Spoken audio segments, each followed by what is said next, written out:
শাড়ি পরলাম, ভাইবা দিলাম, সুন্দর একটা ক্রেস্ট হাতে পেলাম, আর সারাদিন বন্ধুদের সাথে কি করলাম তাই থাকবে এই ভিডিওতে। এই দিন সকালবেলা ঘুম থেকে উঠে তাড়াহুড়ো করে রেডি হয়ে কলেজের দিকে চলে আসলাম। আর কলেজে এসেই লিফটে উঠে দেখলাম আমার একটা বান্ধবী, তো বান্ধবীর সাথে আমি গল্প করতে করতে ডিপার্টমেন্টের সামনে চলে আসলাম। আর তখনও এক্সটার্নাল স্যার আর ডিপার্টমেন্টের স্যাররাও পৌঁছতে পারেনি। তো কি আর করার, এইখানে দাঁড়িয়েছিলাম আমি আর আমার বান্ধবী। তারপর কয়েকটা ফ্রেন্ডদের সাথে দেখা হলো, ওরা আমাদের সাথে একটু কথা বলছিল ভাইবা কি জিজ্ঞেস করবে সেই সম্পর্কে। ওরা না যতটা ভয় পাচ্ছিল তার থেকে বেশি ভয় আমাকে দেখাচ্ছিল।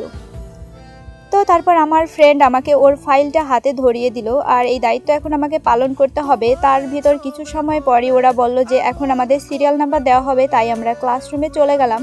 আর সবাই যে এত এলোমেলোভাবে ঘোরাঘুরি করছিল যার কারণে ভীষণ সমস্যা হচ্ছিল। আর আমার ভাইবাটা ছিল খুবই তাড়াতাড়ি, তাই আমি ভাবছিলাম যে যাই সামনের দিকে। তো ভিতরে ভিতরে এত ভয় করছিল না, সেটা বোঝানো যাবে না। এক এক করে 2-3টা ফ্রেন্ড ভাইবা দিয়ে বেরোচ্ছিল, আর আমার ভিতরে ভয়টারও বেশি কাজ করছিল। দেন আমি ভাইবা দিয়ে বেরোলাম। আমার না এত ভালো লাগছিল, কারণ ভাইবা রুমে আমাকে তেমন কোনো কোয়েশ্চেন জিজ্ঞেস করেনি যে আমি পারবো না।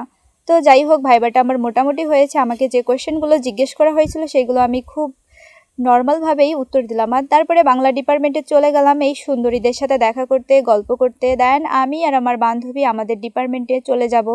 আর ওরা আমাদের ছাড়ছিল না, বলছিল আরেকটু সময় থাক। তারপরে এত ঝুমধরা বৃষ্টি নামলো, বৃষ্টিতেই পুরো এলোমেলো করে দিল। আর আমাকে বেশ কিছু কাজ করতে হয়েছে, যার জন্য আমি ভীষণ ক্লান্ত ছিলাম। আর বলতে গেলে সেদিন আমি সকালবেলা না খেয়েই বেরিয়েছিলাম, আর সারাদিনটা আমার না খেয়ে কাটিয়ে দেওয়া লাগছে। যাই হোক, আর এরা এখন এখানে রং ঢং করবে, তাই এখানে বসে বসে দেখতে হবে। আর এই ফাঁকে ফাঁকে আমি ওদের সাথে একটু গল্পও করছিলাম। আর এই তো এরা নাচানাচি করছে।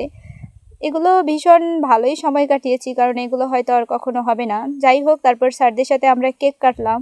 আর আমরা যে ক্রেস্টগুলো বানিয়েছি সেইগুলো যার যারটা হাতে বুঝিয়ে দিলাম। আর এই তো আমার ক্রেস্টটা, আমাকে দেখতে এত সুন্দর লাগছে। আর এটা হচ্ছে একটা স্মৃতি। যাই হোক, এদের সাথে কাটানো সময়গুলো খুব মিস করব। আর আমাকে দেখতে ঠিক এমন লাগছিল। তো তারপর বাসায় চলে যাব, তাই একটা রিক্সা করে বাসায় যাচ্ছিলাম। আর এই তো পাশেই বৃক্ষ মেলা হচ্ছে, বিকালে হয়তো বা আবার আসা হবে। তো টাটা।